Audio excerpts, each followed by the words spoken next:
Right, we seem to be set up. We will wait a couple of minutes as usual so people can wake up, Sounds good. whatever that means.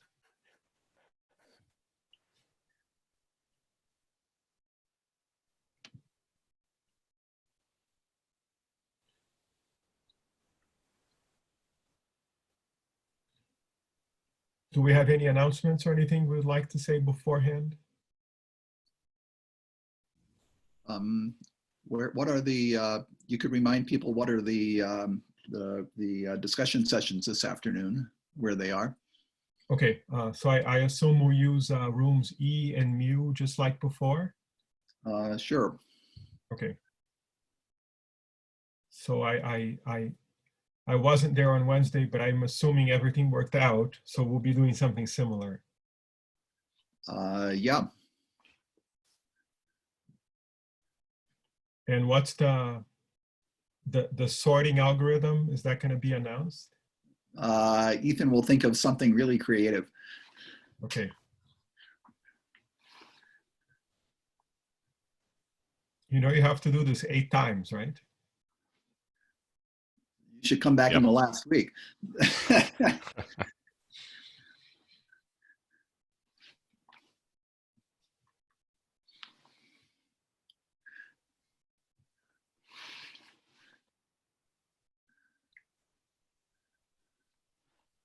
So I'm having slight difficulties. Okay. Yeah. Hopefully it won't be a big deal. Zoom was complaining. If there are issues with the sound, you'll let me know. But it was just complaining that it was having trouble with my sound, so I just restarted it. I might need to reboot the computer if it continues. You're sounding fine for now. Okay, thanks.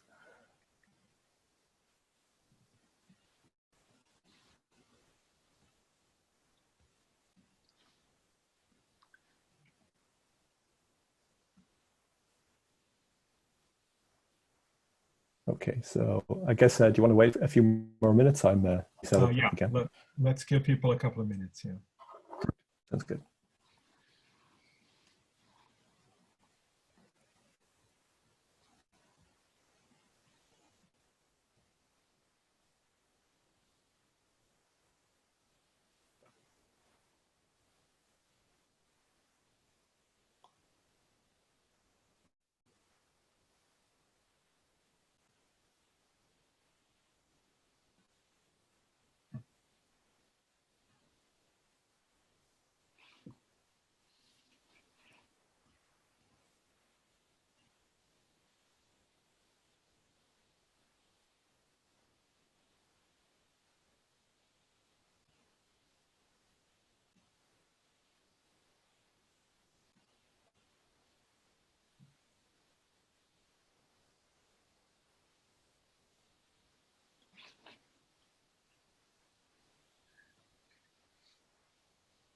Well, we've hit 60. Maybe it's time to launch.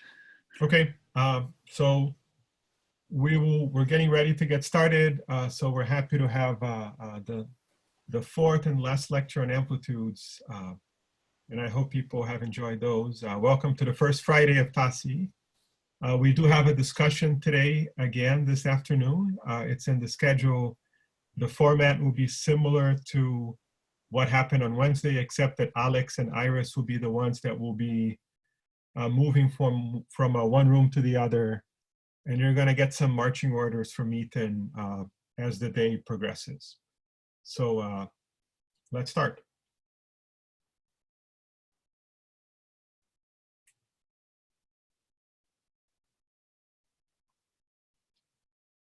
I guess something happened. We lost our lecturer. Yeah, he's having some issues with the sound. So that gives more people a chance to log in.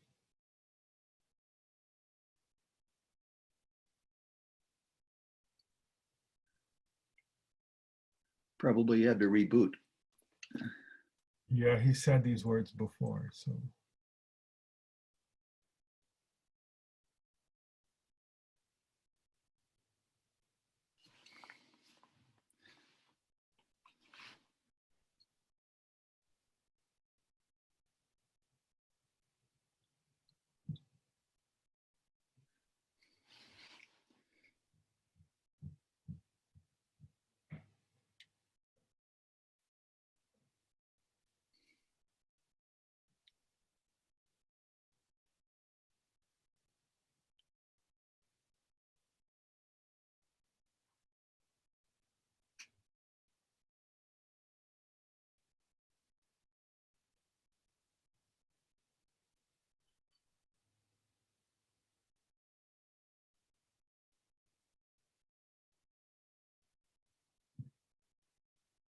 I guess given that everything else worked out fine, this is not a surprise.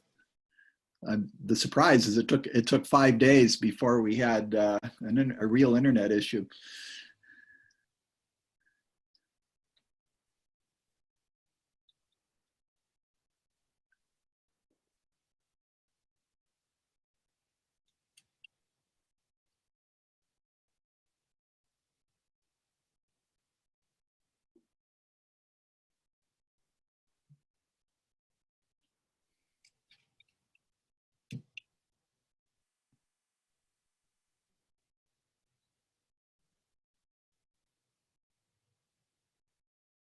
So let's just hold on for a few minutes.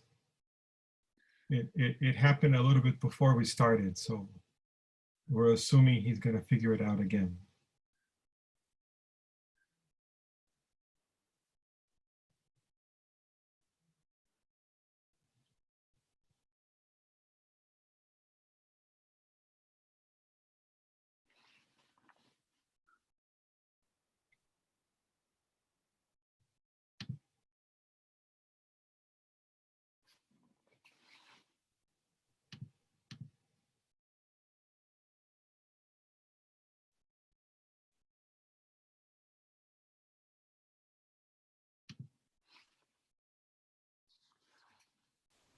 Okay, that's the Hi, start. everybody. Sorry, my computer is giving me some trouble today.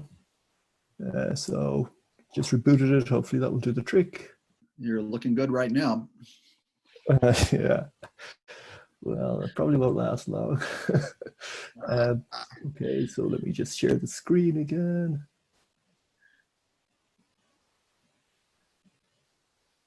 So this did happen to be one time before, but then when I rebooted, it seemed to solve the problem the last time. So let's hope it does it again. Okay, off you go. Okay, yeah, so actually, well, just let me make sure I have the chat window so that I can see if people say anything. Okay, so in this last lecture on amplitudes, I'm going to talk just about gravity. So the massive amplitudes didn't make it in, unfortunately. Anyways, that's life. And I thought I should start, since this is supposed to be amplitudes for phenomenologists, with a bit of a justification for why I'm going to talk about scattering amplitudes in gravity. I think, God, this is absurd. They're scatter a bunch of gravitons together, you'll never get anything observable. What's of interest in that for phenomenology? So the reason why I think this is nevertheless interesting from a phenomenological point of view is that there is a connection between scattering amplitudes in quantum field theory and classical gravitational wave physics, so just LIGO physics. So why am I talking about this? It's just because of this connection to, well, GW physics, gravitational wave physics. So how does that go? Well, the basic physics in gravitational waves is you've got two compact objects, black hole, neutron star, they're orbiting one another, and as they're orbiting, they emit gravitational waves, which look a little bit like this, and they start to get big, and it goes a little bit crazy. Now, obviously, there's a period here in this process where the black holes are very close together, and gravity is strong. So there's some dynamics which is beyond perturbation theory. But there's a region here where we use numerical relativity to understand the physics. But you don't need to use numerical relativity out here. So this long part of the waveform where the compact bodies are comparatively far apart and they're moving comparatively slowly. So this is a perturbative part of the inspiral.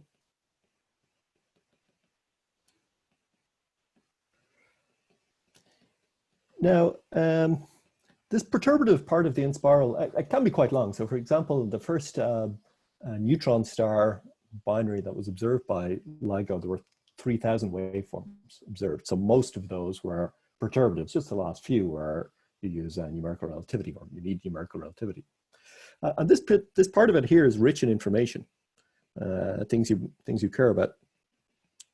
So So we're interested in things like the spins of the black hole, which contain information about how these black hole binaries formed. It's not clear how they formed. They have to be quite close together, or else they won't merge during the age of the universe. So it's not really clear how you get them into that situation. So we'd like to understand what the spins of these things are. So that's in, you can get that from this perturbative stuff. There's more information about the masses. And then there's information about what's called the Love number. So this guy Love was some British physicist, I think. And this Love number measures the tidal deformability. So it's analogous to the electric polarizability of a molecule. So the polarizability is, I switch on an electric field and the molecule generates its own electric field. It's similar for this Love number. It's the response of the object, say the neutron star, to an external gravitational field. Anyway, so these are things that we would like to measure. Now, you don't want to use numerical relativity for the whole waveform because the numerical simulation is very hard, they're very expensive. These waveforms can be very long and they depend on many parameters. So it's, the idea for dealing with this is you use the numerical relativity for the bit you really need here, and you use perturbation theory for the rest of it. Now, and that's the standard approach. So the standard, we put, I mean, there are many different approaches, but sort of non-amplitude approach splits the problem up, obviously, into these perturbative and non-perturbative bits. We'll do that too. But the trouble with the standard approach to perturbative part in spiral is difficult. Because it's just difficult doing perturbation theory with the Einstein equation, the Einstein-Hilbert action. Like even with clever effective field theories, obviously people worked hard on this. There's just sort of line one difficulties because metric tensors have a lot of indices, there are a lot of derivatives, so life is a little bit tricky. Now, one comment about this is in the standard approach of these inspirals, you treat the external particles, the black holes, or the neutron stars, as point-like objects. So obviously, they really have some finite size. When we understand those finite size effects, you can think of the spins as being finite size effects, or this Love number as a finite size effect, are accounted for by effective operators. So there's some effective field theory at work.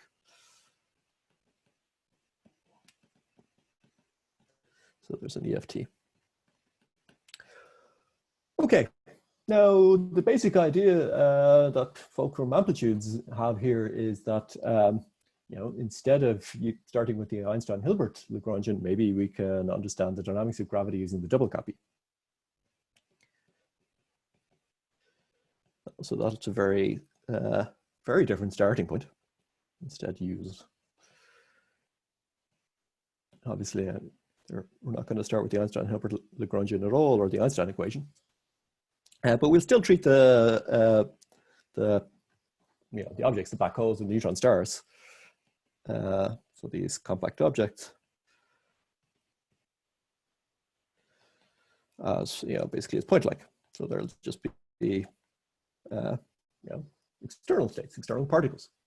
They might have some spin. So that's one of the disadvantages that I didn't get to talk about massive amplitudes.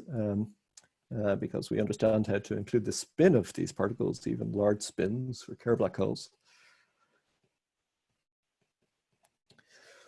So, and then the basic idea is a pretty familiar one. So one thing we can compute with Feynman diagrams or with scattering amplitudes is the potential between bodies. So, for example, the Coulomb potential is just the Fourier transform of the 1 over q squared. In gravity, there are higher order terms. So we can compute by Fourier transforming, you're going to get, standard potential plus some numbers times higher order terms, plus yada, yada, yada. So you want to compute what that series is. And indeed, already folk using methods of amplitudes have computed terms in this series, which were unknown by standard methods, hadn't been computed using standard methods. And which will be of use to gravitational wave observatories in the future. So you can make contributions there. In fact, there's one story here, which I think is a pretty fun one. There are some guys who are writing code for determining two-loop amplitudes at the LHC. Some fantastic code, compute 5-point amplitudes. And then they realized that if they just changed the theory, they could make contributions, compute terms relevant for the classical physics of LIGO. Same code. So it's a sort of an example of the unity of physics. I think it's amazing. Working at the LHC, and then they find they can make contributions to LIGO physics. Anyway, you can also look at radiation. So diagrams like this can give you information about the radiation, etc. So it really is interesting to look at scattering amplitudes and gravity. Okay, so with that bit of motivation, well, let's take a look at how to do this. So I'll start by talking about the GR 4-point amplitude. And then I'll go on to talk about this BCJ double copy. So let's take a moment to think about how would you do this using a standard approach. So, the standard method that you might first think about is, you know how to do perturbation theory. You've got a Lagrangian perturbation theory with the Einstein-Hilbert Lagrangian. Yeah. Okay, so that's fine. Reasonable thing to start thinking about. So there's a propagator, say in the Donal gauge propagator. So it takes a graviton. So I always draw my gravitons as double lines for obvious reasons, I guess. Carrying momentum p. So this propagator is going to look like I over p squared, and then there's a projector, the Donal gauge projector, sitting in the numerator. So it just connects these indices together, and mu sigma, and then there's something to get rid of a trace, eta mu, eta rho sigma. Okay, so there's the Donal gauge propagator. So it's got 3 terms. Now for the vertices, so I thought what would be a fun thing to do is to look at the old paper of DeWitt. So hopefully it's still here. This is DeWitt's paper from 1967 it's part of a series on quantizing gravity, and the relevant bit here are well, for our purposes, I guess there's these terms here. So this is the 3-point amplitude, and this is the 4-point amplitude. But so it's interesting to read what DeWitt says. So that's that there are 171 separate terms in S3, that's a 3-point vertex, and 2,850 in the 4-point. So, so let me go back. Okay, so let's then think about performing a computation in of the 4-point amplitude. So I'll call 4-point amplitudes in gravity, I'll give them a simple m, just to distinguish them from the a I've been using for amplitudes. I'll use a for gauge theory, m for gravity. So this thing would then look like, you have to draw sort of exchange diagrams in the ST and U channel. So there'll be this diagram plus 2 others of the same topology, and then there'll be a 4-point amplitude, the 4-point vertex. So how many terms do we have to worry about? So at this vertex here, this one here, there's about 100 terms, say. There's 3 terms in my propagator, and then another vertex, there's another 100 terms or so. But now there's 3 diagrams like that, so there's another factor of 3, and then plus about 2,000, say, for the 4-point vertex. So this is, well, 3 times 3 is about 10. So that's 10 squared times the 4th, 10 to the 5th, plus 2,000 doesn't really matter. So we'll have this many terms to compute. So I'm not going to do that calculation in the lecture, it's a little long. So I'll use a different method. Same method as last time, so I'll write an ansatz. Now, just before I do that, there's a question about what kind of gauge is being used. I guess, well, I guess in, well, I have in mind here the Donal gauge. If the question's back here, well, it depends on who's doing the computation. People use different gauges. There are many different ways. So when I say standard, I said there are many different ways of doing that. Okay. Now, so to construct the ansatz, remember that the only poles I'm allowed to have are poles associated with propagators in the Feynman diagrams, in those standard Feynman diagrams. So those poles will be a pole in S channel, T channel, and in the U channel. Now, I'm not allowed to have 1 over S squared because that would be non-unitary. You get that in higher derivative gravity, but we're not doing higher derivative gravity, so that's not allowed.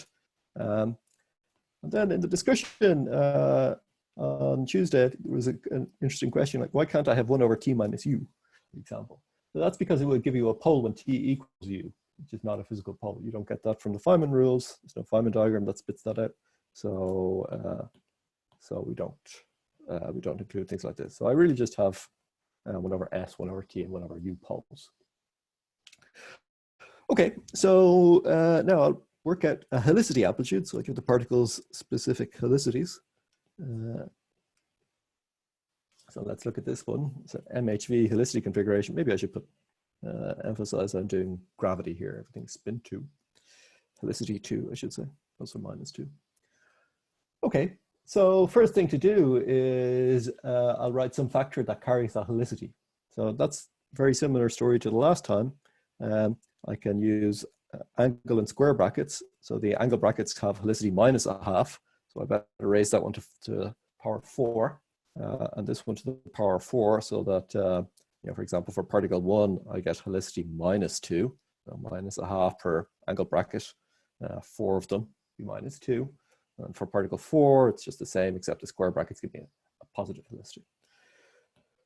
Okay, so what else do I know about gravity? Well, one thing I know is the coupling constants. So in gravity, each 3-point vertex comes with the power 1 over m Planck.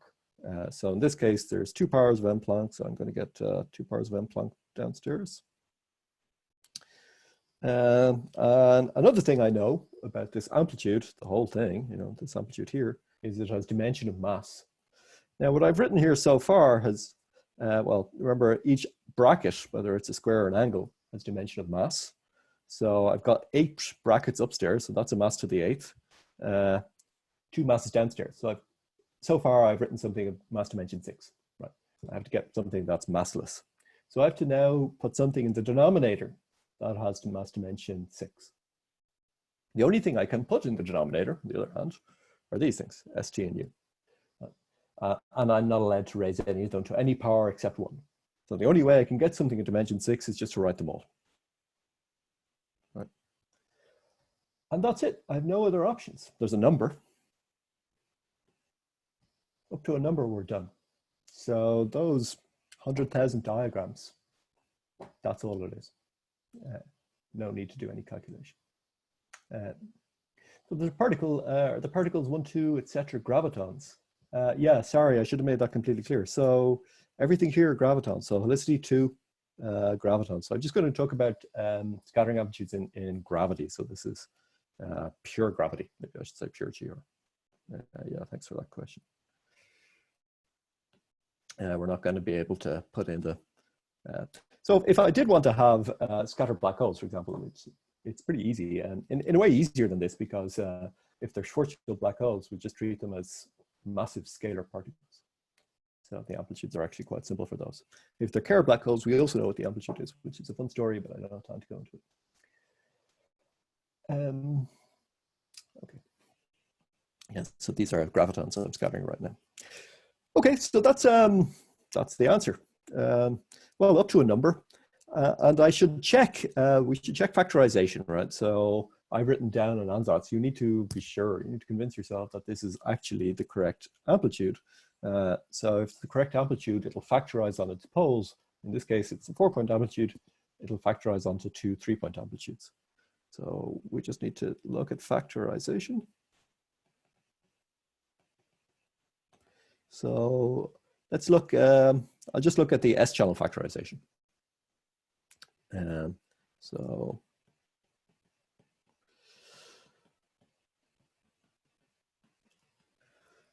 Okay, well, when I factorize, I'm going to get, well, this number. It's just a number, it doesn't change. My brackets upstairs, and Planck squared downstairs. Actually, I think, let me rearrange that a tiny bit. Just pull out the M Planck there. It's powers 2. And now downstairs here, well, when I multiply by the S, I'll cancel that S there. There's a T times U, but I will write the U as minus T on the factorization channel. So I'll pick up a minus sign.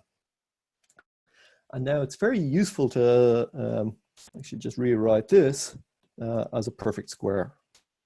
Right. So that's that thing squared.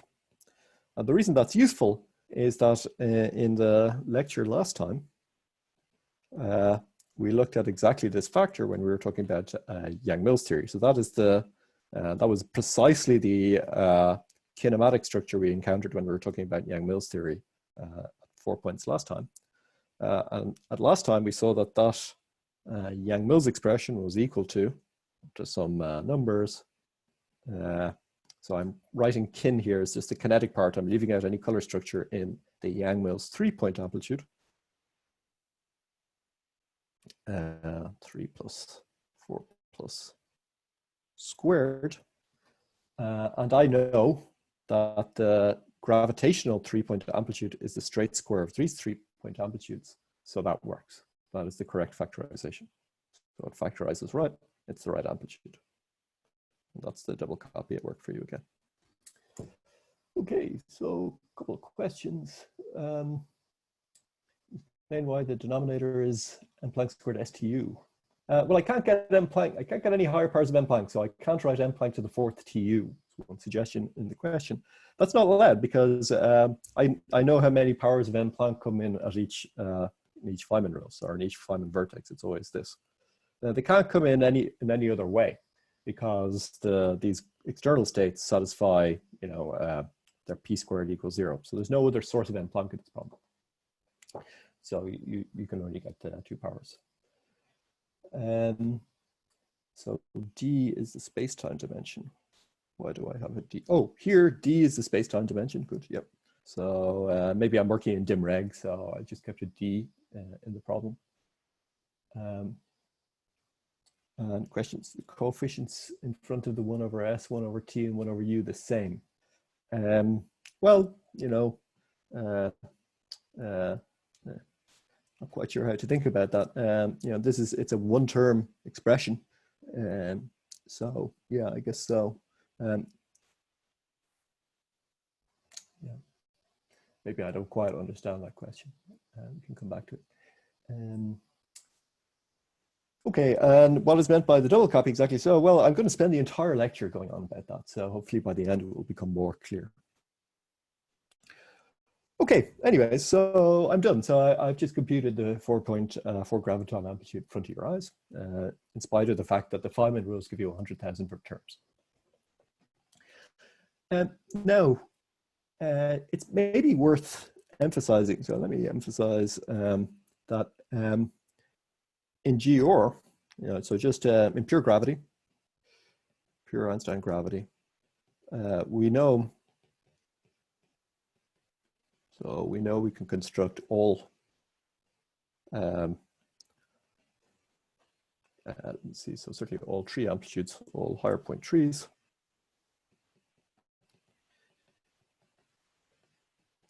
Just from the 3-point amplitude.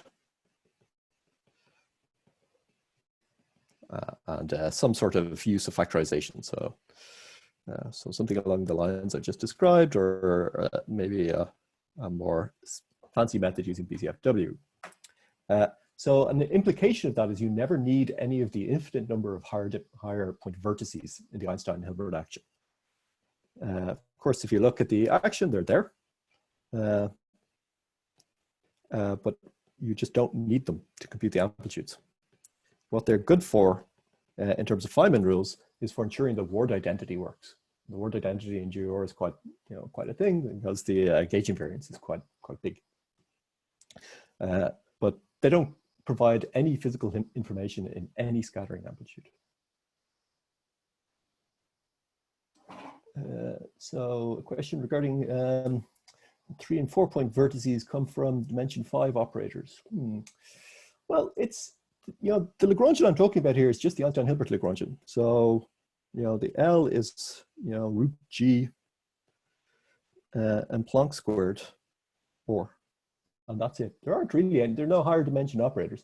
The way, the reason why there's this 1 over m that gets into the game is that we write g mu nu. Essentially the way we write it is eta mu nu plus 1 over m, called m Planck, h mu nu.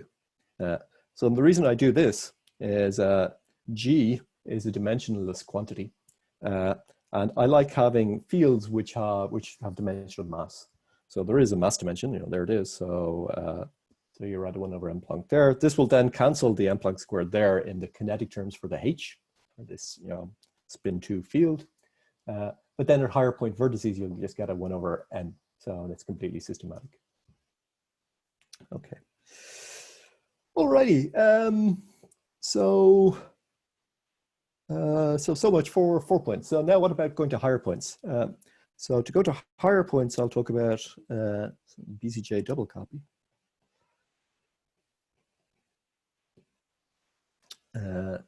So this is a systematic procedure for constructing higher point amplitudes, higher point trees in gravity from Yang-Mills.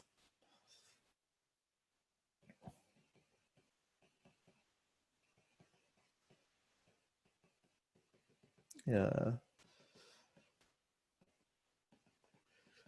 point amplitudes.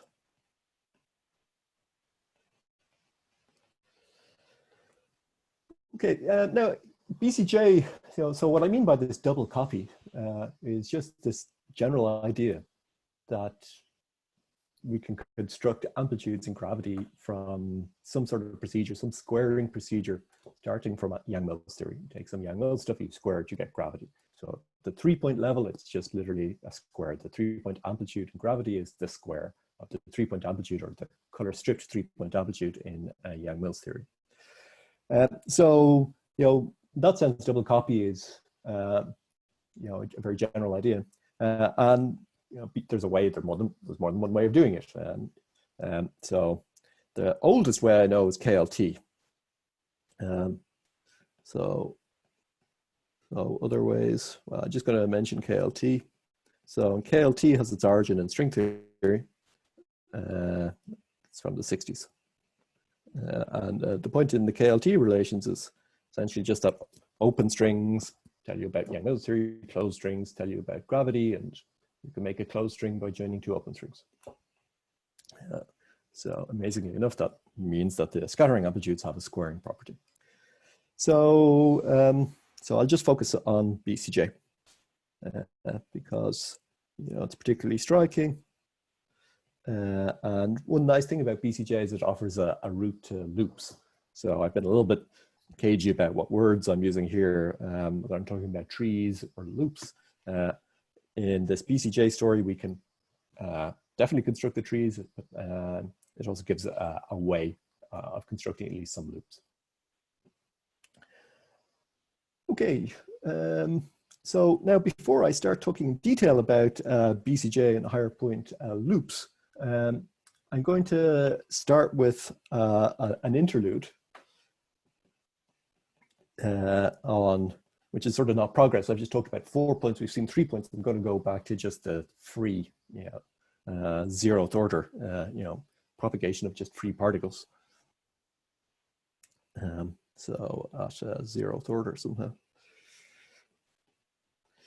So the comment is that graviton polarization tensors, the tensors themselves, are in a sense double copies, in a sort of a trivial way. Let me not put trivial in quotes. It's a weird thing to do. Or trivial, I'll put double copy in quotes, because it's an unusual use of the phrase. They're trivial double copies of polarization vectors.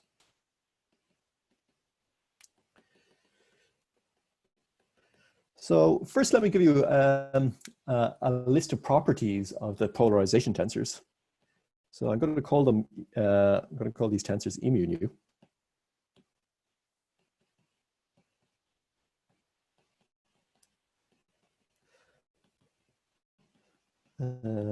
So they have a number of properties. They're symmetric matrices. Goes E nu mu. They're traceless. And they have a gauge transformation property. So that means that I can gauge transform the polarization tensor for a particle of momentum p.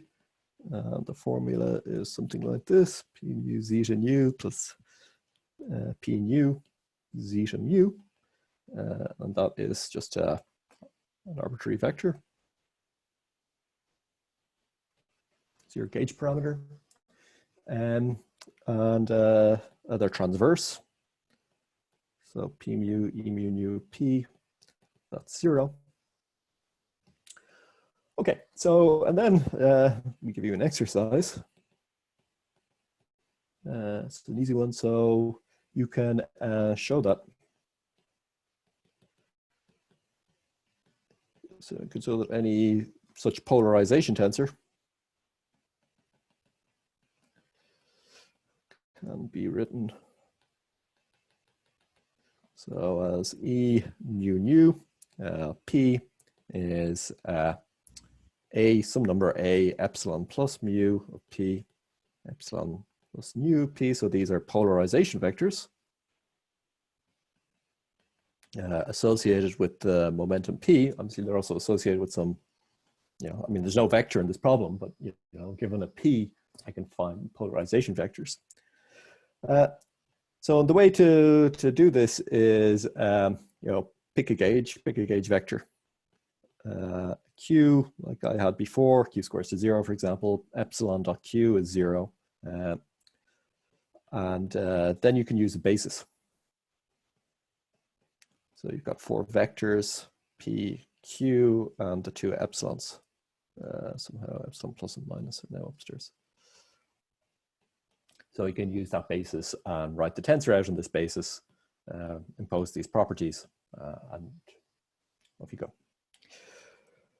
Okay, so now if I have tensors of fixed helicity, so your options there are, since it's helicity 2, I can have E plus plus. Well, that will be then an epsilon plus or E minus minus. Those will be the epsilon minuses. Okay, and that's sort of an underlying fact in the double copy. We saw back, I think, in my first lecture that the Yang-Mills 3-point vertex squared to the Gior 3-point vertex. But if you think of that Yang-Mills 3-point vertex as a Feynman rule type thing with epsilons and p's, in the squaring, the reason why you got a graviton polarization tensor out of the square of 2 vector polarization tensors is this particular reason here. So, useful thing to know. Okay, so that was the interlude at 0th order. And now I'm going to go to higher points. But first, I am going to go to higher points, but I'm going to start by discussing gauge invariance at higher points in Yang-Mills theory. It turns out to be very useful to think about the gauge invariance of the Yang-Mills amplitude before we start constructing a Gior amplitude. So then start with, discussion, take a little while. So by gauge invariance here, what I mean specifically is the word identity.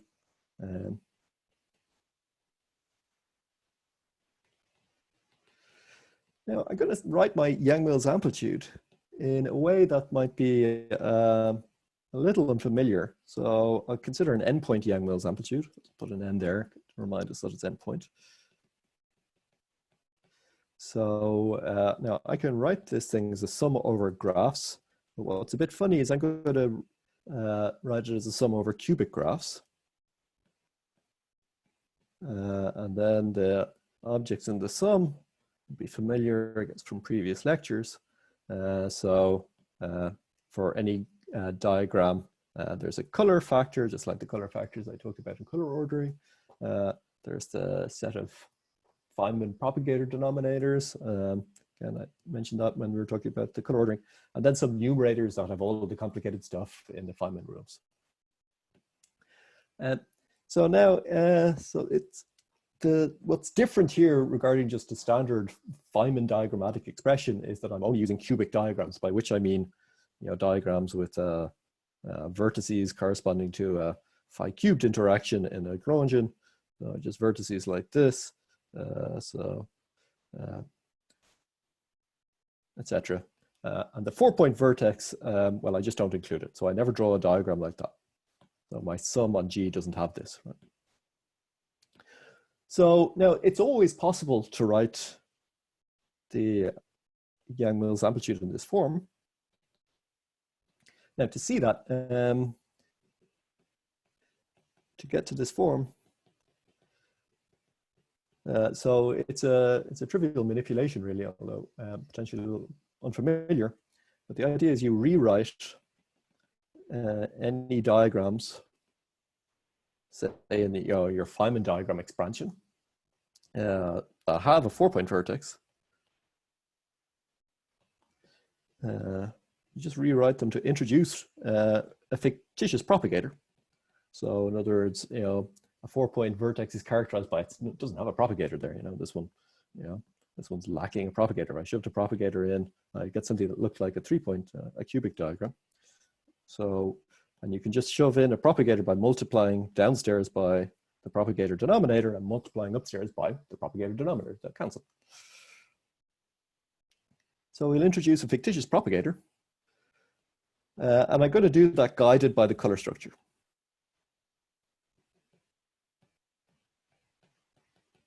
Right, so the color structure always has, this is a comment I made the other day, the color structure always has the property that it looks like these 3-point diagrams. So anytime I've got, a Feynman diagram graph that happens to have a 4-point vertex, nevertheless, the color structures, might be more than one, but the set of color structures associated with that diagram will always be characterized by these kind of diagrams, these cubic diagrams. So I can always use that color structure as a guide to tell me how to put in a propagator.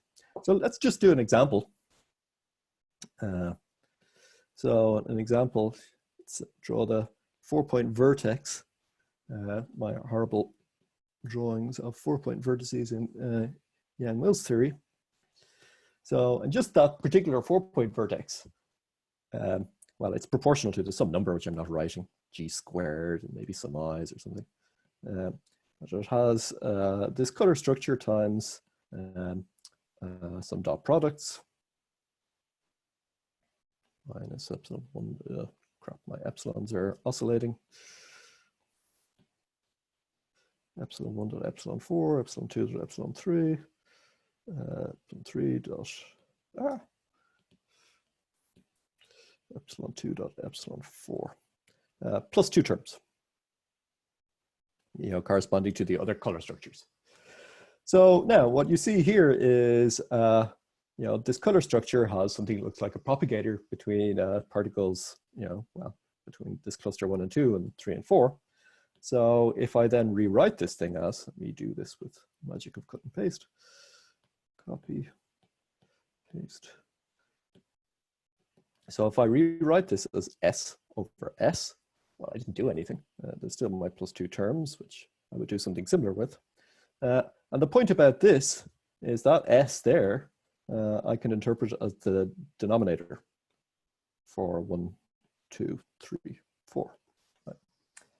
And I can always do that, right? Anytime there's a diagram with this 4-point vertex running around inside of it, I look at its color structure, I say, look, it's missing that propagator, divide by that propagator, multiply by that propagator.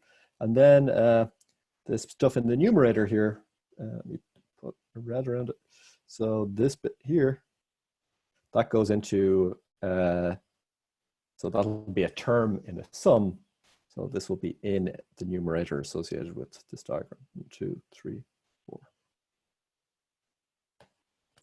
Okay, so sort of trivial manipulations like that, you can always put your Feynman rule-based expression for Yang-Mills amplitude in this form. Okay, now, so I'm going to assume that we've done that for the rest of the discussion here. And one remark, by the way, is there's nothing really about Yang-Mills theory that's special here. You know, Yang-Mills theory does come with color factors, which maybe give you some guidance, but I could always write a GR amplitude as well in terms of just sum over cubic diagrams. You know, it's just any time I see a, you know, whatever vertex, like a 4-point or 5-point or any point vertex in gravity, I could just shove in as many propagators as I want to rewrite that in many, many different ways, potentially, as a bunch of cubic diagrams. So, so you can do this for any theory. Okay, now, now having done that, let's consider the word identity. So I'll take some particle.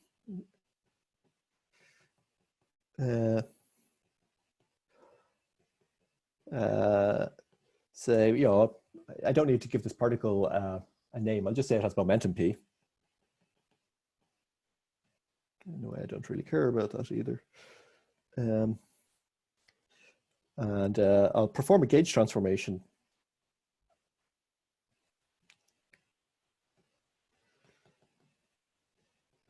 of its polarization vector.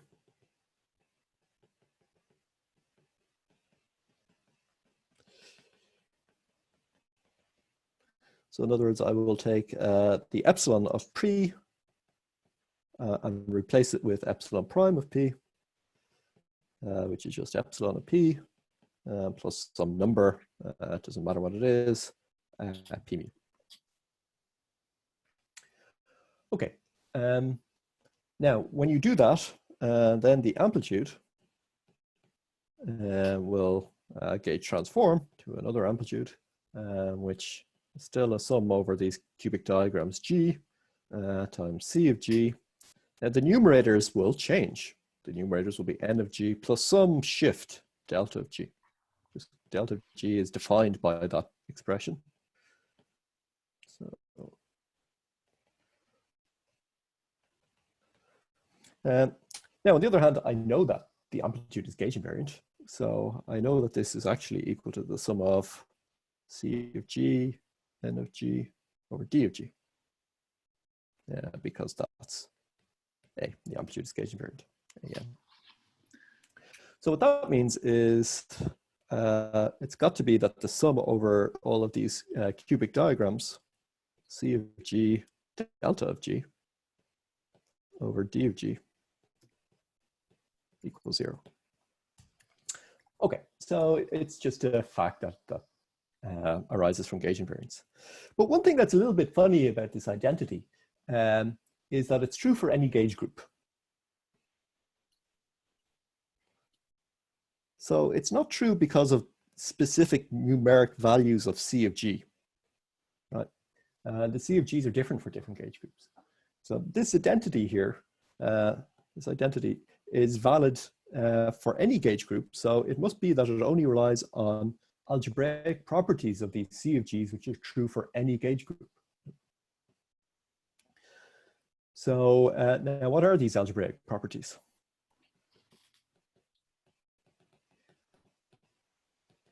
Because of the algebraic properties.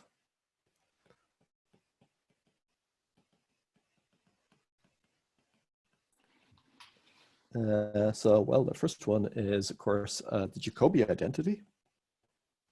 So, yeah, we've seen this one before.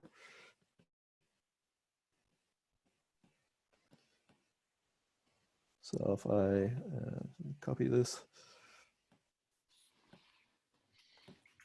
alpha, beta, gamma, delta minus C of paste. Alpha, gamma, beta, delta. So the Jacobi identity just looks like this. Now I need to restructure this one. Alpha, beta, gamma, delta. Well, that's one algebraic property. There is another, which is anti-symmetry. So the color factor of alpha, beta, gamma is minus the color factor of So just swap, say, the beta and gamma. So it's just on the basis of these two identities that, these two algebraic properties of the color factors, that this particular identity is going to hold. Now, there's a question, why doesn't the denominator change when you do gauge transformation? The denominator doesn't change because it doesn't depend on the polarization vectors. It just depends on the kinematics, the momenta, PIs. So it's just propagator denominators. And so it doesn't enter into the gauge transformation. Okay, now with that discussion of gauge symmetry, let's try to generate a gravitational amplitude.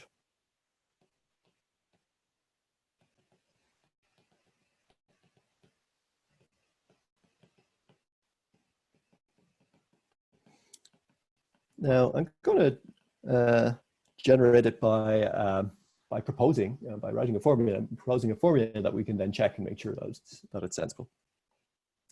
So I'll set the propose that a gravitational amplitude can be given by the sum over these diagrams with two numerators over the same set of propagator denominators. Now the things to note, so there's reasons to think that this is not a stupid thing to do. So one thing to note is that well, first of all, I've got the correct propagator pulse. So this will be local in the sense that it's got all of the propagators, the Feynman diagrams, these 1 over p squares. It doesn't have any poles that it shouldn't have. It doesn't have 1 over p to the 4th. It's just inherited all of the right poles from the expression of the Yang-Mills diagram. So it has all the allowed propagators and nothing else. Secondly, the numerator, so in this n of g, so that means that for every particle that I've written the polarization vector of that particle twice. Right? So now writing two polarization vectors of a particle means, so if these are helicity amplitudes, means that you've written a polarization tensor for a graviton. Right? So each particle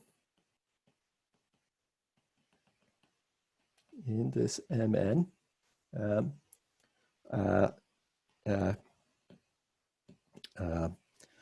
has a polarization, has a sensible, so it's a proper GR polarization tensor.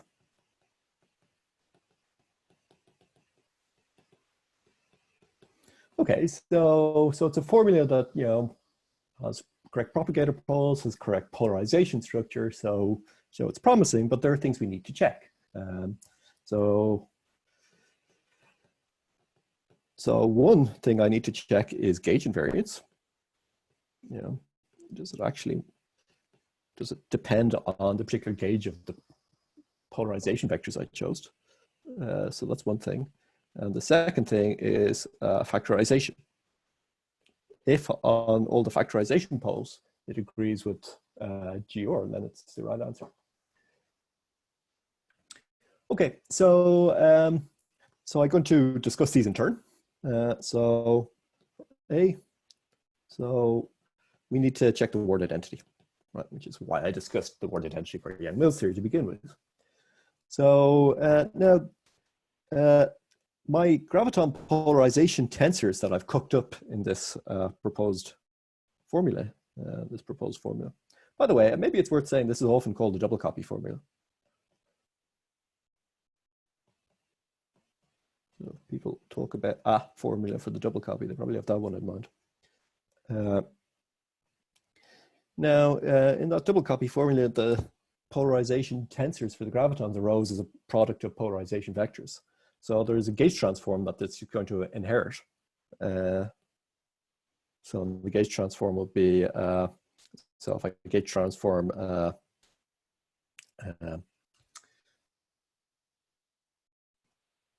yeah, well, this is actually maybe potentially not a tremendously useful thing to do. Well, let's just say it. So there'll be an alpha p mu, epsilon u, a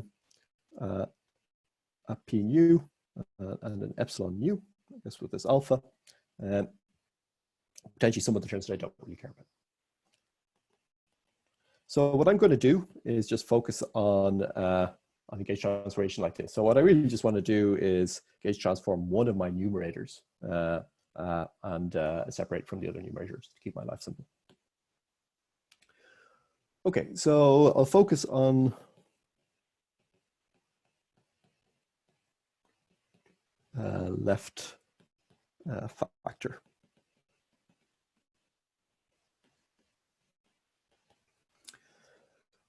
Okay, so then the gauge transformation. So one way to think about what I'm doing here is I've just transformed the polarization vector just in this guy, left that guy alone.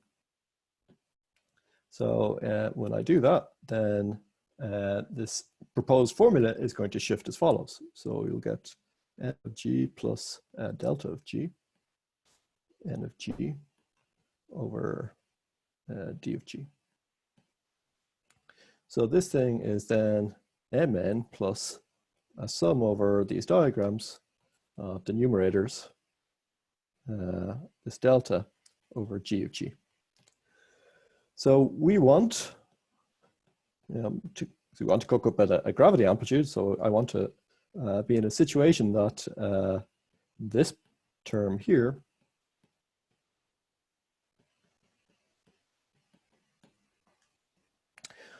okay, so is that going to be zero? Well, it won't be zero in general, right?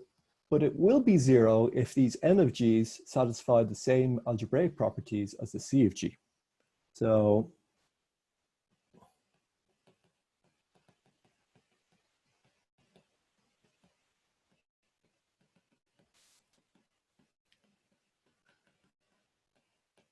let me cut and paste what n and g have to satisfy. This has to satisfy these relations. Yep.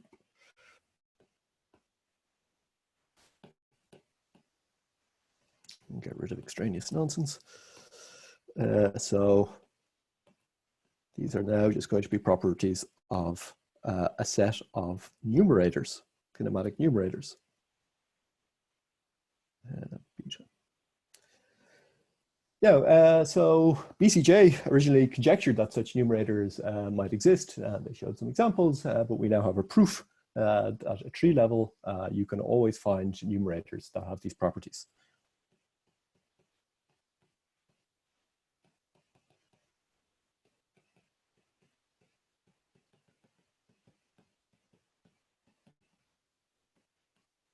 So this is called color kinematics duality. So the word duality here is just being used because the kinematic numerators satisfy exactly the same algebraic properties as the color factors for the same diagrams. So they somehow have the same algebraic properties. It's the algebraic properties that are dual. Okay, so some questions. Are we just summing over cubic graphs in the double copy formula? We are indeed. So it's the same set of graphs G in the double copy in the gravity as in the Yang-Mills theory. So one thing about these cubic diagrams you see is that they have all of the possible factorization poles. They have every possible propagator going around in them. Of course, the numerators might have powers of propagators upstairs, which could cancel them down and build things which are higher point vertices. But this is one of the reasons why the cubic diagrams are important in this story. So there's a question regarding the helicity sign and the word identity. It's a perceptive question. So one thing I've been a little bit, well, okay, so let's discuss it. Came up. So in this double copy formula, more generally,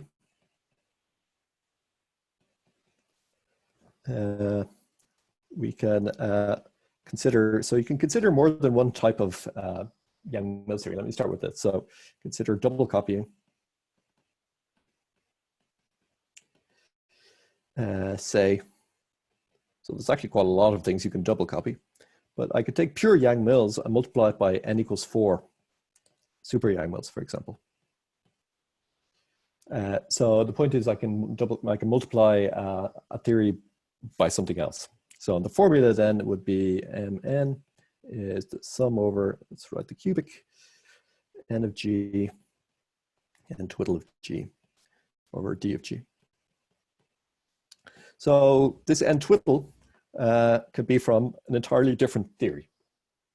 So that n could be pure Yang-Mills, this n twiddle, say n equals 4, could be something else. It could also just be another way of writing pure Yang-Mills.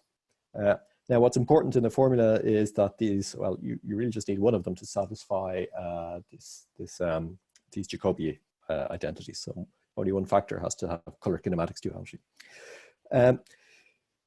Now, indeed, I was implicitly assuming that above that when I was performing the double copy that I would put the same helicity sign. So, so if I say particle 1 here, if it was helicity plus, that particle 1 has helicity plus here. But really, you don't need to do that. You know, the numerator just have to satisfy Jacobi identity. So you could take a plus helicity and multiply it by a minus helicity. So the double copy in that sense is not a map from pure Yang-Mills to pure gravity. But it maps pure Yang-Mills to gravity, like Einstein gravity, plus 2 particles. So there's a particle, a scalar, that people call the dilaton, and a pseudoscalar that people call the axion. Now, the reason that happens is that this is because, you know, it's just because of this polarization counting. So epsilon plus times epsilon plus will be the polarization tensor for a plus helicity graviton, epsilon minus,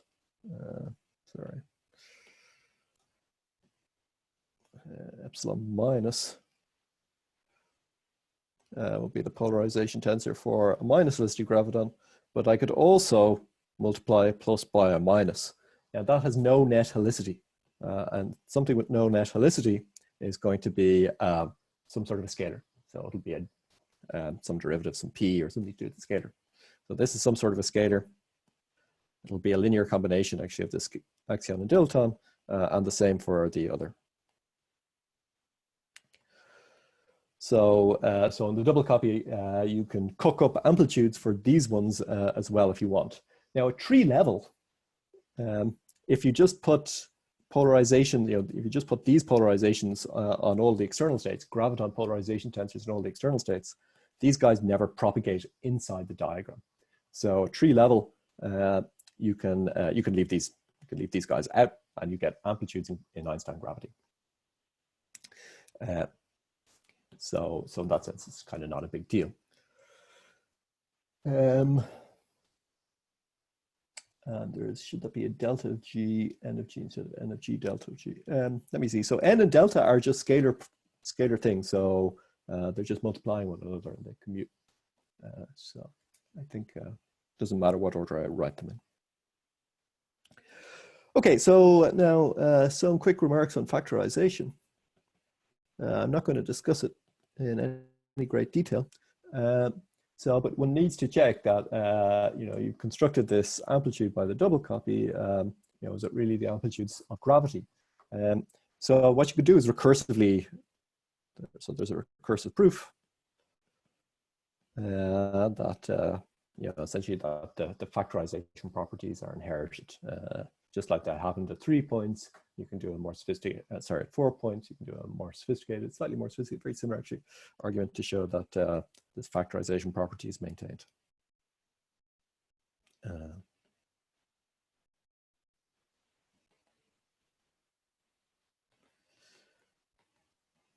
higher points.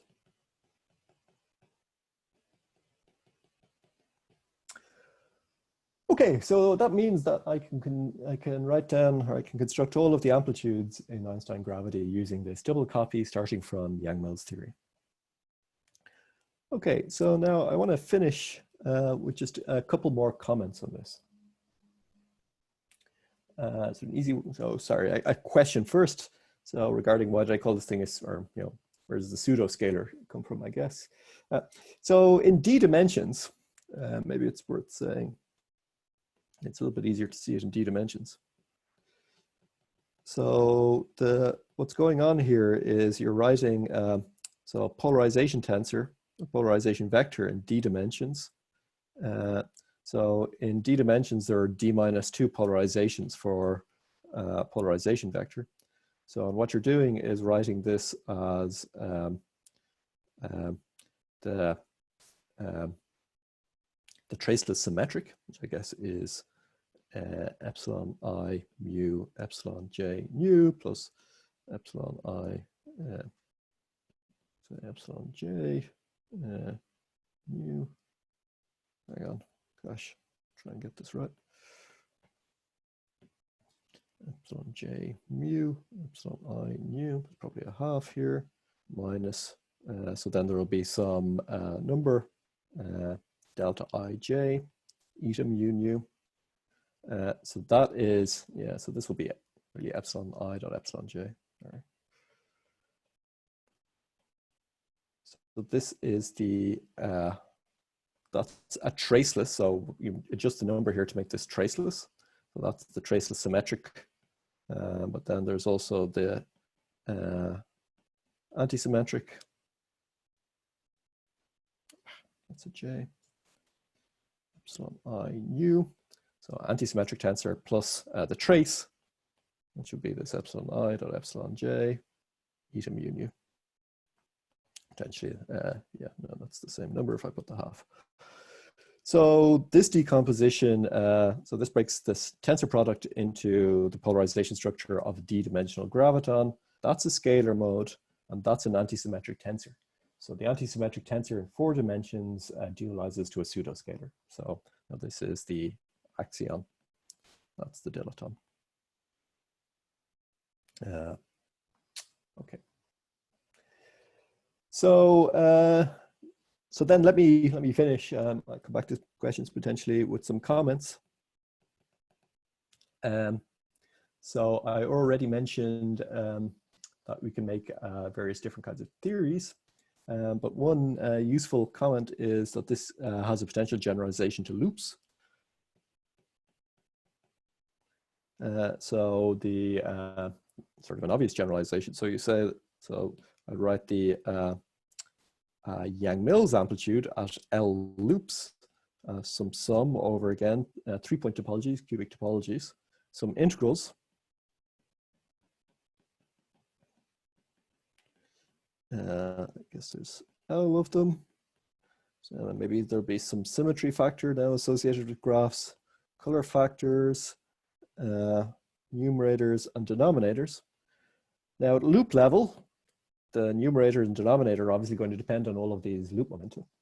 But the idea is that you just write the same formula for the gravity. Let me actually copy again. Everything is pretty much there, copy, paste. And all you have to do is replace the color with the kinematics and potentially look at double products of double copies of different theories, asymmetric double copies. Now, there's no proof that this formula, there's no proof essentially of the big issue, I guess, is whether these numerators exist that satisfy these Jacobi identities when you have loop momenta in the problem.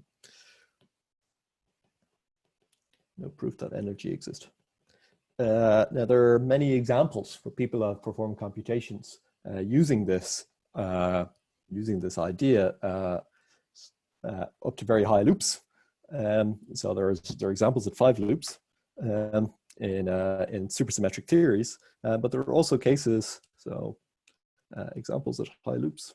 There are also examples in QCD, at least in pure Yang-Mills, 2 loops. But there's also sort of cases where it's quite hard to find these numerators. So there seem to be some obstructions.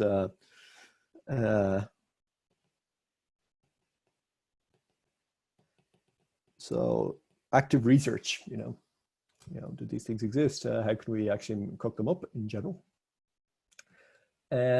Now, one thing about loops is that axions and dilitons may be more of an issue.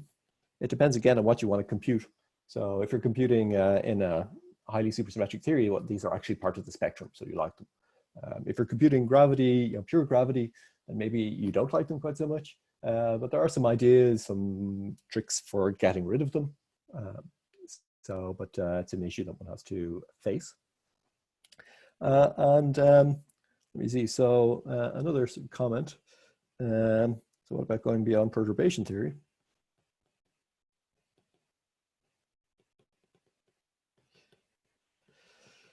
So suppose I take a situation where I compute, say, with the double copy. I take some particle that's very heavy. Let me make a fat line.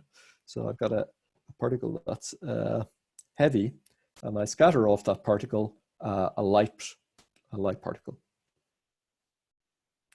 So I just scatter something light off of it, and then there's some blob describing the scattering. So this could be some computation you do in GR. Now, if you perform this computation using scattering amplitudes and compute something, compute something observable. So maybe you compute, an observable quantity would be the change in momentum of, say, this particle during the scattering. Now you can perform, in the classical limit, you can perform the same computation using classical general relativity. And what you'd be doing is you'd be solving integrating the geodesic equation. So the geodesic equation, would be associated with the Schwarzschild metric of this heavy particle. I can compute this to whatever order I want. So I make contact with the Schwarzschild metric to whatever order I want. Now this is computed in the double copy by taking the same, it's the same diagrams, but in the double copy, the computation would be something in Yang-Mills. Now, on the Yang-Mills side, again, thinking classically, that corresponds to solving essentially the Lorentz force equation. I guess it's a colored version, so there's a color factor, F mu nu, U nu. And the potential that's going in there would then be the potential of a point charge, some sort of a point charge in Yang-Mills theory. So this suggests some sort of a link between the potential of a point charge and the metric of a black hole, which is, of course, one of the ideas that's underlying the application of scattering amplitudes in the double copy to LIGO physics. We're talking about black holes, but we compute with point charges in Yang-Mills theory.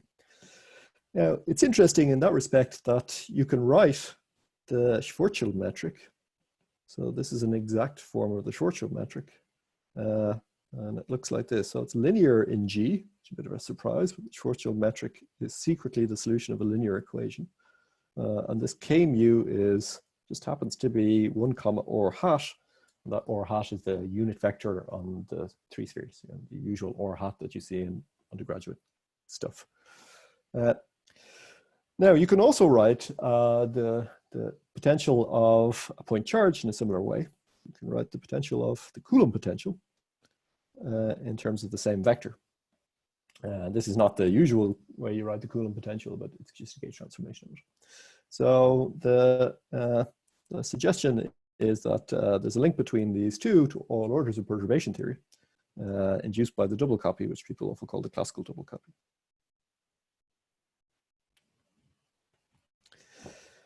Now let's see. So one further remark is that, let me see, what number remark am I on? Number 3.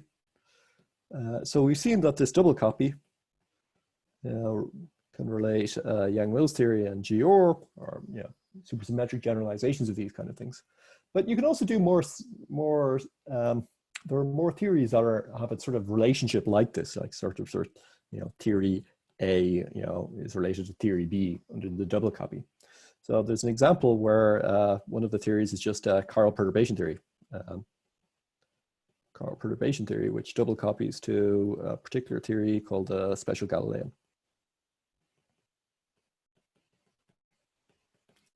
You can also access Born-Infeld theories and things like this to the double copy. So there's a whole web of theories that are related through this double copy, or the same essential idea. It's maybe quite mysterious why that is. The double copy itself, of course, is quite mysterious. I mean, it's not so obvious why this works. I mean, it works, but is it sort of what physics principle requires it to work? That's maybe not so clear. Anyway, so that's all I wanted to say about the double copy. So I'll stop there and maybe just start passing back through some of the questions in the chat. So let's see. So there's a question on loop effects involving the heavy particle. Now let's see. So loops are a little bit of an interesting thing in this story. So one reason why I've been just drawing blobs is that it turns out that the loops are actually relevant for the classical physics. You normally have a picture in your head that loops are quantum. That picture isn't really quite right. So there's classical physics associated with loops.